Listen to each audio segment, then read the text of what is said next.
devastating epidemic can start in any country at any time and kill millions of people because we're not prepared. We have therefore made the assessment that COVID-19 can be characterized as a pandemic.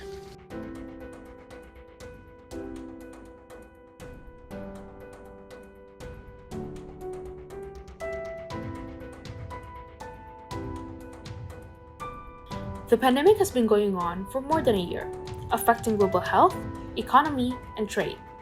It has shown how an infectious disease can sweep the globe in weeks, and in the space of a few months, set back sustainable development by years. By all measures, the impact of the pandemic is massive. In a year, we've lost millions of lives and billions of dollars. Countries struggle to control the unmanageable rising number of cases. The crisis that we're experiencing right now has highlighted a number of areas where international regulatory cooperation can support domestic action to promote sustained and effective regulatory responses.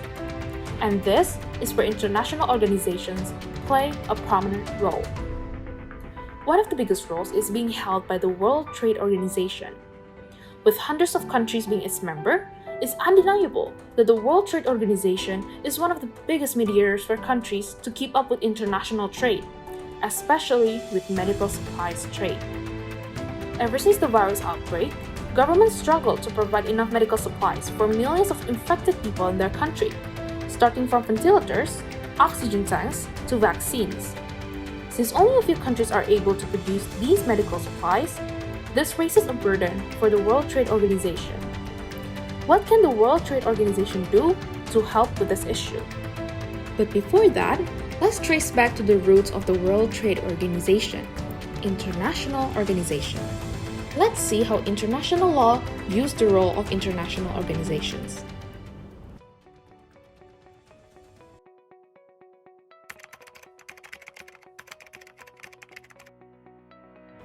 So, what are international organizations? International organizations is a formal and sustainable structures that's made through an agreement between its members, both being in governmental and non-governmental form, from two or more sovereign countries with the aim to achieve a collective common interest of its members. The term international organization itself can actually cover a lot of things, including intergovernmental organizations, or known as IGO, non-governmental organizations known as NGO, and supranational organizations. These three types of organization, of course, have their own characterizations and differences. For example, IGO is an organization or entity that's created through treaties and or other international law sources between two or more countries to work together with goodwill in issues of common interest. International organization itself has its own legal personality and legal capacity that makes them a subject to international law, as well as being a benchmark to see if they can uphold their rights and responsibilities in the international realm in their own jurisdiction. We can see the existence of the embodiment of the implementation of their legal personality and legal capacity through the several ways. First, they're able to make both passive and active agreements. Second, they're able to build diplomatic relationships. Third, they're able to propose international claims. And lastly, they're able to recognize other international law subjects.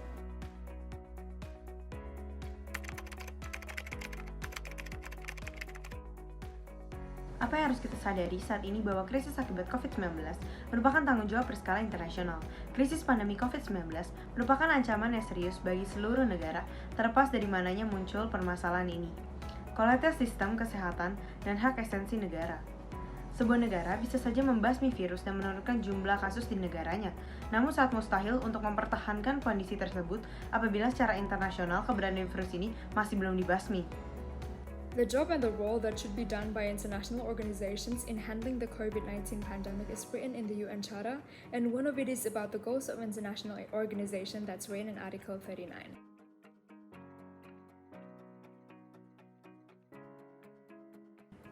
The COVID-19 pandemic can be seen as one of the threats to international peace because throughout its process, there are many sectors that were not ready to face a pandemic.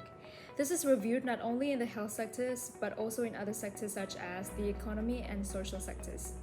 The impacts of all these are also felt by many people and citizens. The national capacity of a country, of course, can't fully overcome the limited conditions that we're facing today. Therefore, international organizations have the role to be a platform of communication of its members to give aid, help, and information to each other to reach international cooperation and peace. International organizations hold an important key in global response, and it is to coordinate international efforts to lighten national burdens caused by the COVID-19 pandemic, providing a broad range of information, accelerate medical goods route from one country to another, either to manage transnational researches regarding the pandemic and also to give donations to help reduce conflicts that happened because of the COVID-19 pandemic.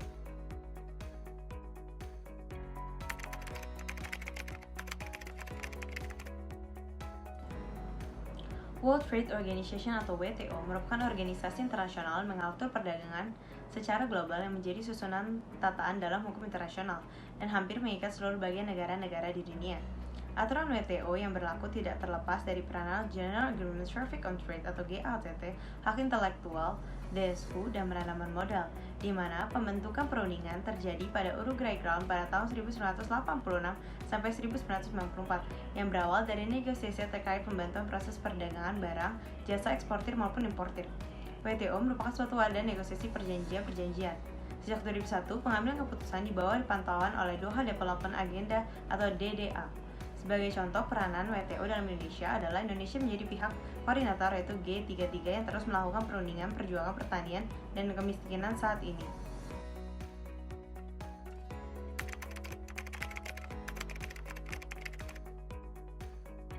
For countries that are unable to produce their own medical supplies that can fulfill the standards set, they're very dependent on international trade, bilateral trade, and multilateral relations with other countries. But since the pandemic occurred, there have been many restrictions regarding the export and import of goods in several countries, making it difficult for them to provide and obtain medical equipment. This is where the World Trade Organization, or WTO, plays an important role as a platform for countries wishing to conduct international trade or wishing to export and import products to negotiate and conclude mutually beneficial agreements and maintain the economic sustainability and health qualities of their country.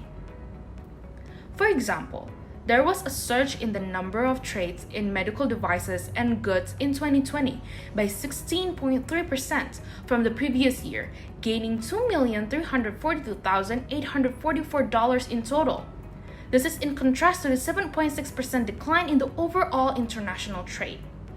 This shows how important medical supplies are in the middle of the pandemic. If we see from that condition and problems, the WTO can be an open platform for countries to negotiate through the adjudication system. This means countries that are dependent on export and import activities can get some sort of waiver from other countries' trade policies. In addition, World Trade Organization functions as an open platform for countries to negotiate on export and import policies from other countries through an education system in order to provide a policy relief in export and import activities. This was emphasized at the G20 action to support the world trade and investment in response to COVID-19 that discussed several agendas such as the trade policy and the supply of medical equipment, supply of the agricultural goods, and others that helps to facilitate the needs of many countries. This policy was in line with the main purpose of the World Trade Organization since the beginning of the pandemic, which is to keep the international trade market open to keep it running. The WTO also initiated a mechanism regarding the transparency of state policies that have been implemented since February 2020. This mechanism aims to provide fast and accurate information regarding policy changes or new policy making by other countries, reduce miscommunication, help countries to negotiate faster, analyze policies taken by other countries, and to reach out to more problems, especially in the trade of medical supplies. This mechanism identifies critical areas that require speed in order to deliver assistance effectively and quickly. One of the innovations is called ePing, which informs new standards in distribution and manufacturing to public and private sectors, especially those in the medical field, actualizing their commitment to reduce gaps in the quality of assistance and response between countries so that medical equipment supplies can be allocated to crucial and dangerous places. WTO also works together with the World Intellectual Property Organizations and the World Health Organizations to help resolve the problem caused by the pandemic, especially for countries that face difficulties in terms of accessibility to information and technology, as well as to medical supplies.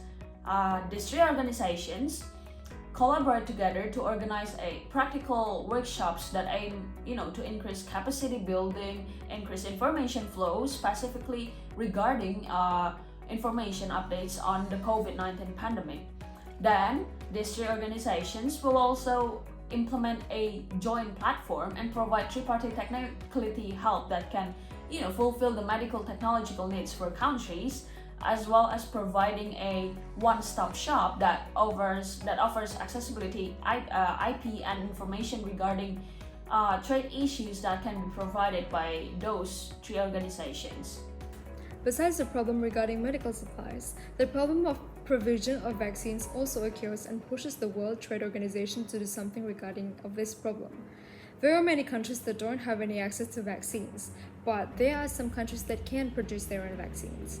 Remembering the current situation in which every country is dependent on each other in every aspect, including economy, social, and politics, the World Trade Organization members proposed a proposal to waive the TRIPS agreement for COVID-19 vaccines for a while,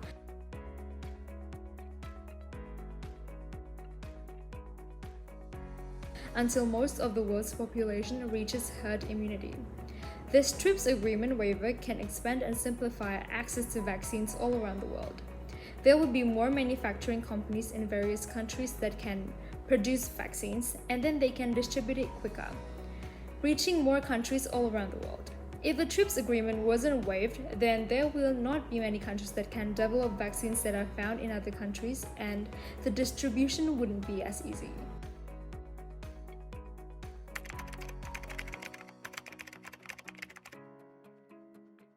With the deteriorating health condition in various countries since the pandemic occurred, many countries that have huge manufacturers of medical equipment are trying to impose export curbs on medical equipment that they produce. Prohibitions and the tightening of policies on export-import activities and the threat of revocation of a professional license has been put out by several countries to maintain their local goods being absorbed by the domestic market. This is not only a challenge for World Trade Organization, but also for other countries that require medical supplies from other producing countries. This country voiced out their objections to this policy as it is related to the humanitarian issues and the lives of many people. But with the principle of non-interference, it is difficult for World Trade Organization to immediately change a country policy. World Trade Organization needs to give more effort to emphasize that COVID-19 is a global phenomenon that requires international cooperation to overcome. Another challenge that is faced by the WTO when the COVID-19 pandemic hit is the huge number of government that implies high import taxes, higher than usual, for medical supplies. This high import tax will add to the cost of hospitals and medical experts to treat patients and to pay operational costs of hospitals that are related to imported medical supplies. But even worse, the existence of this high import tax can discourage foreign companies that want to trade medical supplies to these countries because of the high cost. One of the efforts coming from WTO to overcome this problem is through the proposal of Collective Tariff Cancellation Initiative, which is to negotiate the abolition of import taxes on medical supplies. But this effort is not free from pros and cons from several countries. The objective of some members of the WTO is to strengthen the public economy, and without the government taking any benefit from the development, including from the import taxes. But there are several other members who have different opinions. Some other members argue that government need those benefits to give compensation for the country's expenditure and subsidy to help for the people. Besides the trade challenges, there is also another challenge that is faced by the WTO that is related to the waiver of the TRIPS agreement. Several countries with huge economies, such as the European Union, England, Japan, and Australia, negotiate the TRIPS agreement waiver. Several multinational pharmaceutical companies have also shown their disagreement towards the TRIPS agreement waiver for vaccine. The main argument given by these countries is that we need to protect the incentives of innovation in the pharmaceutical world in the future. Many argue that the TRIPS agreement temporary waiver can slow down technological innovation in the pharmacy world, because there will be a worry in which they will not get enough financial benefit from their innovation. Many parties also question the revenues that the companies that produce vaccine get from their vaccine production. But those arguments and questions reap other opinions and research that show the huge revenue earned by companies that produce vaccines, as well as getting quite huge funds from several parties. Pfizer successfully gained $3.5 billion in revenue just from their vaccine in the first quarter of 2021. Pfizer's partner BioNTech alone has received funds from the German government and the European Investment Bank. And Pfizer will also gain $6 billion from guaranteed purchase from the United States government.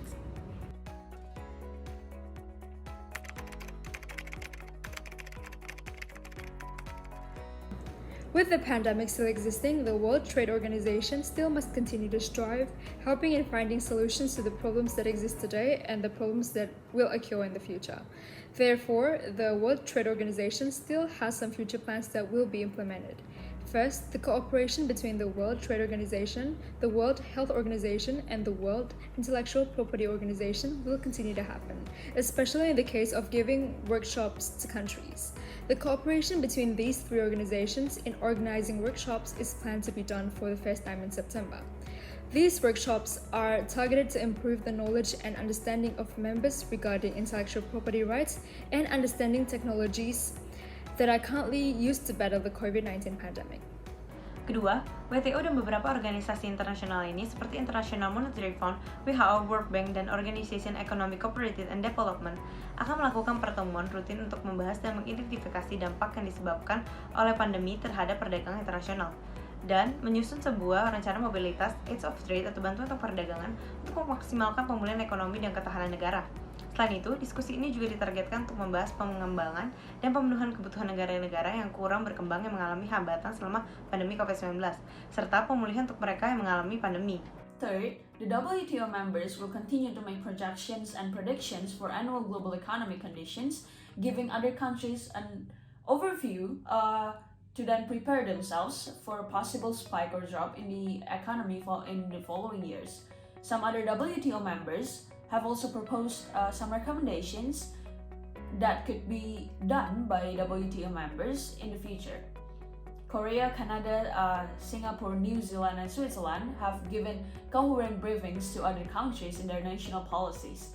Other than that, several other countries have also considered creating a member emergency task force or other mechanisms to complete the aid and help that has been given to the members. Another commitment that the WTO members have is to do trade liberalization that can help the recovery of the COVID-19 pandemic. Fourth, the WTO will also do a system reformation. During the pandemic, the WTO has received much criticism regarding their system. Therefore, they need a system reformation to fulfill the needs of their members, as well as creating a system that could survive in the long run even after the pandemic ends or post-pandemic. This system reformation has three goals. First, to know the value and quality of the system that is being implemented today. Second, to identify if the value of the system that is being implemented today enjoys the support from members of the WTO. And third, to answer to what extent the WTO has sustainable relevance right now on a problem, or will there be a need for a fundamental change? Fifth, all members of the World Trade Organization commit to the principle of multilateralism and a sustainable multilateral trade system. The existence of this commitment also means to commit, to cooperate, to continue making a sustainable gradual improvement on the international trade system. In the future, World Trade Organization also has a responsibility to the supervision on some points regarding the world economic recovery. The pandemic is yet to end, and we still have a long way to go. The recovery of the economy itself will not be easy, and there is still so much work that needs to be done. The World Trade Organization must continue to serve as a platform for its members and to encourage international cooperation between countries, as well as providing solutions to future problems.